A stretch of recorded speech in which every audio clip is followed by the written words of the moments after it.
Hoje eu quero refletir com vocês o que Deus tem a dizer sobre o papel do marido e da mulher no matrimônio.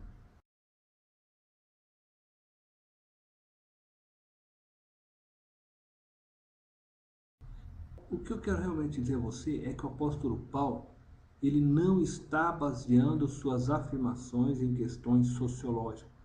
Ele não está baseando a afirmação da relação marido e mulher em questões culturais, nem em questões políticas ou econômicas ou qualquer outra que você pensar. A afirmação de Paulo se baseia em uma questão espiritual.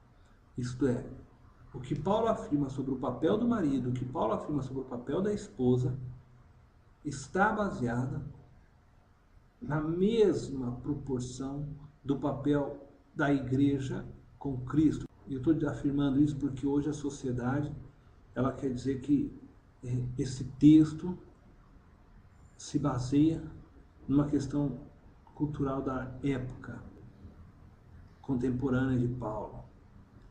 Não. Paulo não está fazendo a afirmação baseada na cultura do povo de Éfeso ou mesmo de Israel. Portanto, não se assuste com o que eu vou ler daqui para frente. Não fique mulheres bravas comigo e nem os maridos também. Porque o que eu vou ler aqui é válido ainda hoje, porque não é cultural. Isso aqui é uma relação espiritual. Sabe o que isso significa? Significa que a espiritualidade do homem e da mulher está sujeita a como eles lidam um com o outro na sua relação conjugal.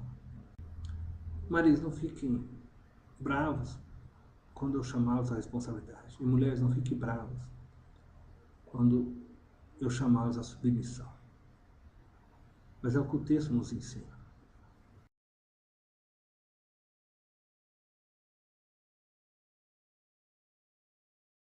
Eu sei que as mulheres têm grande dificuldade com essa afirmação, mas eu vou tentar explicar melhor um pouco isso, a partir do marido. A afirmação marido no verso 23 é: marido, vocês são a cabeça de suas mulheres.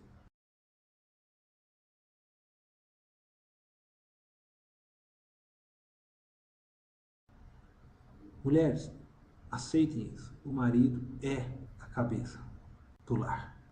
Ao homem foi dado o ser cabeça. Isso significa que ao homem foi dada a liderança do lar.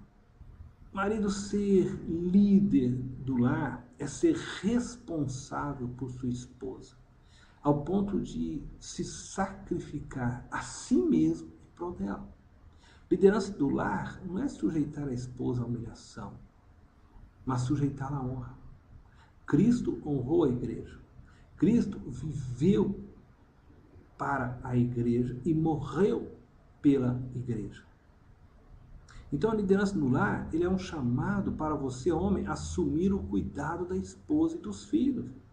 É preciso entender que em Gênesis, quando Deus criou o homem e mulher, e Deus fez macho e fêmea, Deus fez o homem com características diferentes da mulher, para que eles se completassem. E Deus colocou a mulher para ser auxiliador, isto é para estar do lado a lado com o homem, ombro a ombro.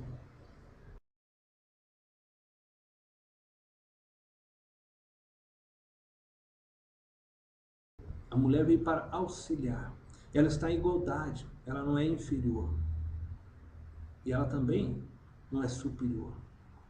Ela está lado a lado com o homem, trabalhando na mesma missão que Deus deu ao homem. Entretanto, por muitos anos, a humanidade leu esse texto de maneira errada e fez a mulher capacho. E a mulher não é capacho. Ela precisa ser ouvida. Ela precisa ser amada. Ela precisa ser honrada, cuidada. Cristo se entregou plenamente para apresentar a igreja ao Pai como uma noiva linda, perfeita, sem rugas, sem mácula. Marido, você tem que se doar como Cristo se doou para entregar a sua esposa a Deus Pai, perfeita na sua espiritualidade, sem rugas, sem mácula. Essa é a sua responsabilidade. Você tem que amar como Cristo amou. Você tem que viver como Cristo viveu. Cristo viveu para que a igreja fosse cada dia mais santa. Você tem que viver para tornar sua esposa cada dia mais santa.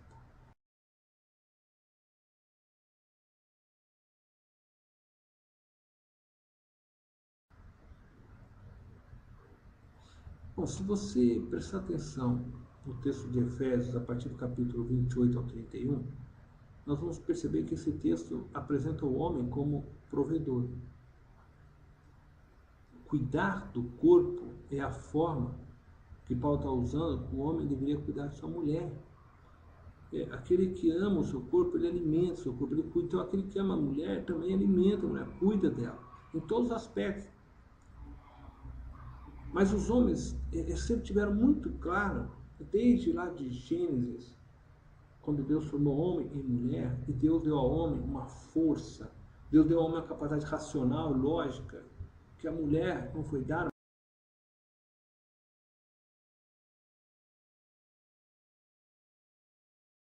Mas a mulher foi dada a afetividade, a mulher foi dada a sensibilidade aguçada. A mulher percebe as coisas que estão acontecendo ao seu redor antes mesmo que o homem fale. Enquanto o homem é totalmente lógico, a mulher é sensível a todas essas coisas. E é interessante que, se você prestar atenção lá em Gênesis capítulo 3,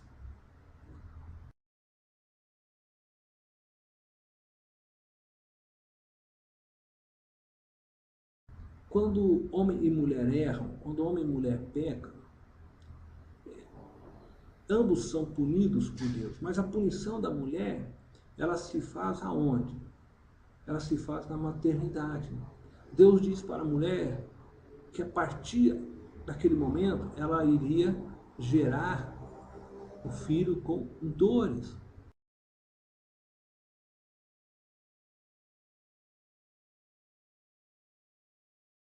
A mulher é punida na maternidade, porque a maternidade, eu diria que é o maior dom e presente de Deus para a humanidade e para a mulher.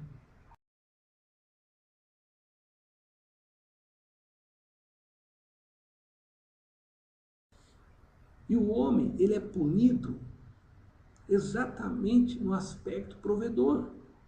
Ele teria que agora trabalhar, suar, sofrer para poder se alimentar. Porque é muito claro para Deus o papel da mulher e o papel do homem. E Deus, então, pune cada um dentro do seu papel. Entretanto, e eu não sou contra as mulheres trabalharem hoje, por favor, mulheres, não fiquem bravos comigo, já pedi, não sou contra, mas é necessário que a gente entenda que a Bíblia mostra isso, e aqui em Efésios, o homem é apresentado como esse provedor também, em Efésios 5, a partir do verso 28 até o 31, aquele que deveria então cuidar, alimentar.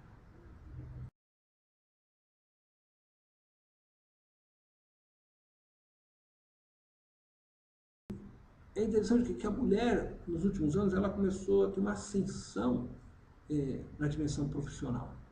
Essa ascensão, então, gerou uma crise no homem, porque quando a mulher agora começa a se tornar, vamos dizer, independente do homem, porque o homem, então, era aquele que ganhava o dinheiro, que abria negócio, conduzia a família para melhores patamares sociais, através do seu trabalho. Agora a mulher também coopera. E quando o homem se sente acuado, ele meio que instintivamente, ele reage na sua masculinidade e levanta a voz e começa a falar. A mulher também hoje ela levanta a voz. A mulher não age mais com aquele aspecto de feminilidade. Ela reage, ela levanta a voz, aí o homem quer mostrar que ele é homem, porque ele que ganha dinheiro, porque ele sua, e aí a mulher fala também trabalho duro, também ganho dinheiro, também. E o homem começa a entrar num grande conflito consigo mesmo, porque ele não consegue mais provar para sua mulher que ele é o homem da casa. ela parece que não precisa mais dele. Ela tem condições de se autossustentar. Isso gera uma crise no interior desse homem. Antes, então, a mulher estava sujeita a ele, até porque ele detinha o dinheiro e, consequentemente, ele tinha o poder e usava disso, muitas vezes de maneira errada, mas ele se sentia homem. O homem, não sendo mais o provedor, não sabe mais como mostrar sua masculinidade. Mulheres, entendam seus maridos, eles precisam se sentir o homem da casa. Não há mal que a mulher trabalhe fora, pode ganhar até mais que o marido, mas quando chega em casa, você não é mais mulher profissional, que muitas vezes age fora do lar como homem impetuoso, tentando ganhar terreno, conquistar espaços no campo profissional, e chega em casa, você tem que ser feminina. Macho e fêmea foram feitos. O homem espera encontrar uma mulher doce, perfumada, fala mansa, e não alguém que fala no mesmo nível que ele, que levanta a voz como ele, que apresenta as mesmas cartas que ele. Essa é a crise do homem. Mas quando o homem entra em crise, ele gera crise em toda a família. E essa crise se reflete, a maior parte das vezes, sobre os filhos.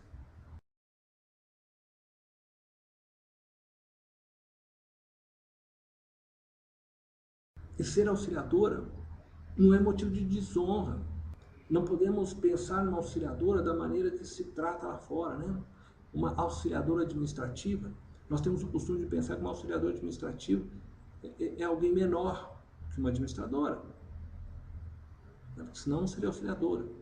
A auxiliadora da secretária é alguém menor que a secretária, senão não seria auxiliadora, seria a secretária. Mas dentro do contexto bíblico, a auxiliadora é estar lado a lado, igualdade. O Espírito Santo é auxiliador. Ele veio para nos auxiliar, nos ajudar, nos lembrar tudo que Cristo ensinou. Entretanto, o Espírito Santo não é menor que o Pai, não é maior. A Trindade é formada da mesma essência, da mesma substância. Mulher, você não é menor, porque está sujeita ao homem. E lembra que a tua espiritualidade, ela está sujeita à relação que você tem com o seu marido. Marido, lembra que a tua espiritualidade, ela está sujeita à relação que você tem com a sua esposa.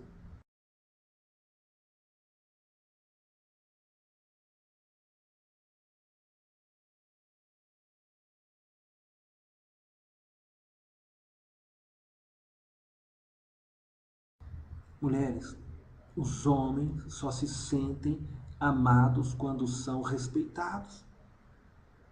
Os homens buscam respeito. E quando você o respeita, ele se sente amado. E quando ele se sente amado, ele vai cumprir a parte dele com maior facilidade. Ele vai amá-la. E essa é a ordem de Jesus a Maria: ame essa mulher. Diga às vezes para ele: você é o meu homem. Elogie as atitudes dele, o seu esforço profissional para trazer o salário para dentro de casa.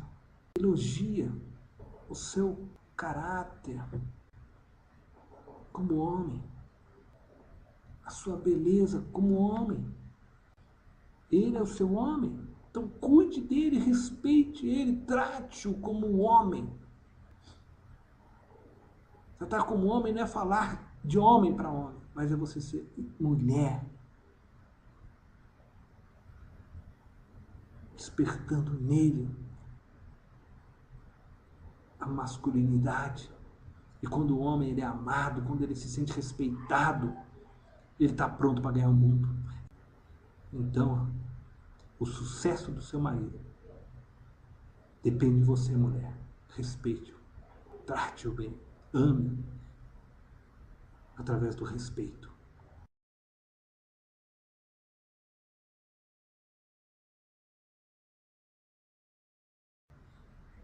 Não veja sua mulher como um concorrente, mas como auxiliadora que Deus colocou para você. Não como quem está sujeita às suas vontades, mas como quem está lado a lado com você. Valorize os seus desejos, as suas necessidades. Fale para ela palavras doces. Algumas mulheres se sentem amadas com presentes, dê presente. Algumas mulheres se sentem amadas somente com palavras, dê a ela palavras boas, bonitas, doces. Algumas mulheres se sentem amadas com toque, com abraço. Toque. Preste atenção na sua mulher, como ela se sente amada, e cuide para que ela se sinta sempre amada. Ame a sua mulher. Se você amá-la de todo o seu coração, entregando-se realmente a ela, como Cristo fez pela igreja, você vai ajudá-la a ela ter respeito por você. Se dê o respeito. Seja trabalhador. Pague as contas em dia. Seja honesto. Ajude a sua esposa a respeitar. Esposa, ajude o seu esposo a amá-la, respeitando. Que Deus possa abençoá-los.